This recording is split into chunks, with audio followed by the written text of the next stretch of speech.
दुनिया इस वक्त बारूद के ढेर पर बैठी है और इस बारूद में चिंगारी लगाने का काम किया है अमेरिका के राष्ट्रपति डोनाल्ड ट्रंप ने। ट्रंप ने ईरान को एक ऐसी चेतावनी दी है जिससे न सिर्फ मिडल ईस्ट बल्कि पूरी दुनिया के होश उड़ गए हैं। मंगलवार रात 8 बजे का वक्त डिसाइड किया गया है। अल्टीमेटम साफ है, अगर स्ट्रेट ऑफ हॉर्मूज नहीं खुला तो ईरान का नक्शा बदल दिया जाएगा। लेकिन क्या ये सिर्फ एक जंग है या फिर डोनाल्ड ट्रंप अब खुलेआम युद्ध अपराध यानी वॉर क्राइम्स पर उतर आए हैं? ट्रंप के इस खौफनाक प्लान पर खुद अमेरिका के भीतर बगावत शुरू हो गई है। उनके अपने ही नेता उनकी मानसिक स्थिति पर सवाल उठा रहे हैं। आखिर ट्रंप का ये पावर प्लान डे और ब्रिज डे क्या है? क्या वाकई दुनिया एक ऐसी तबाही की ओर आगे बढ़ रही है जिसे रोकना अब किसी के बस में नहीं?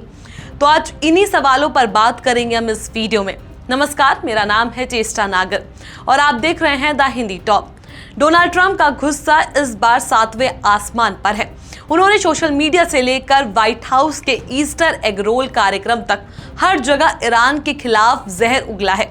ट्रंप ने साफ कह दिया है कि अगर मंगलवार रात 8 बजे तक स्ट्रेट ऑफ हॉर्मूज को पूरी तरह नहीं खोला गया तो अमेरिकी सेना ईरान के बिजली घरों, पुलों, तेल के कुओं और नागरिक सुविधाओं पर भीषण हमला करेगी। ट्रंप ने इसे पावर प्लान डे और ब्रिज डे का नाम दिया है। ट्रंप का दावा है कि उनके पास एक ऐसा प्लान तैयार है जिससे महज कुछ घंटों के भीतर ईरान का पूरा इंफ्रास्ट्रक्चर मिट्टी में मिलाया जा सकता है। लेकिन असली बवाल इस बात पर बचा है कि क्या एक राष्ट्रपति नागरिक सुविधाओं को निशाना बना सकता है? अंतर्राष्ट्रीय कानून और जेनेवा कन्वेंशन के मुताबिक बिजली घरों और पुलों जैसी पब्लिक प्रॉपर्टी पर हमला करना सीधे तौर पर युद्ध अपराध की श्रेणी में आता है।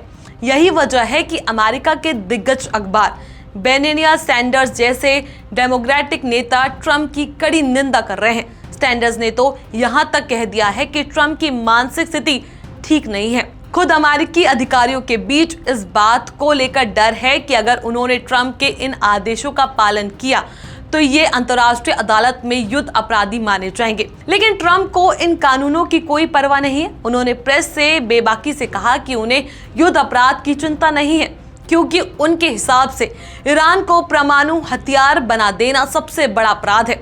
ये पहली बार नहीं जब ट्रंप ने मानव अधिकारों और वैश्विक नियमों को ताक पर रखा हो। इससे पहले भी ये आतंकवादियों के परिवारों को मारने और ईरान की संस्कृति विरासत को तबाह करने की धमकी दे चुके हैं।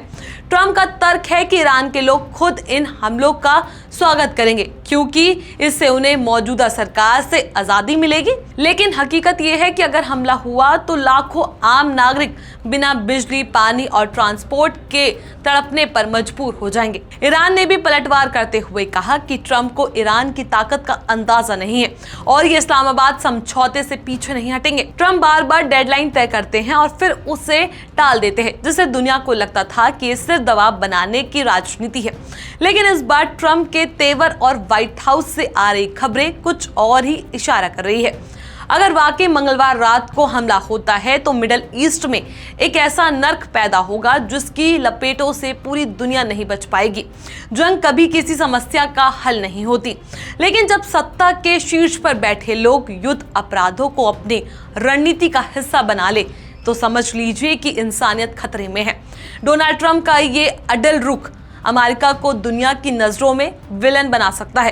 क्या ट्रंप वाकई अपने कहे पर अमल रहेंगे या फिर ये भी पिछली बार की तरह सिर्फ एक कोरी धमकी साबित होगी? मंगलवार रात 8 बजे का काउंटडाउन अब पूरी दुनिया की धड़कनें बढ़ा रहा है। आपको क्या लगता है, क्या ट्रंप का ये फैसला जायज है या ये वाकई मानवता के खिलाफ एक बड़ा जुर्म है? अपनी राय हमें नीचे कमेंट सेक्शन में जरूर बताएं। ऐसी और भी वीडियोस के लिए आप हमारे चैनल द हिंदी टॉप को सब्सक्राइब कर लें। इसके अलावा आप हमें फेसबुक और इंस्टाग्राम पर भी फॉलो कर सकते हैं।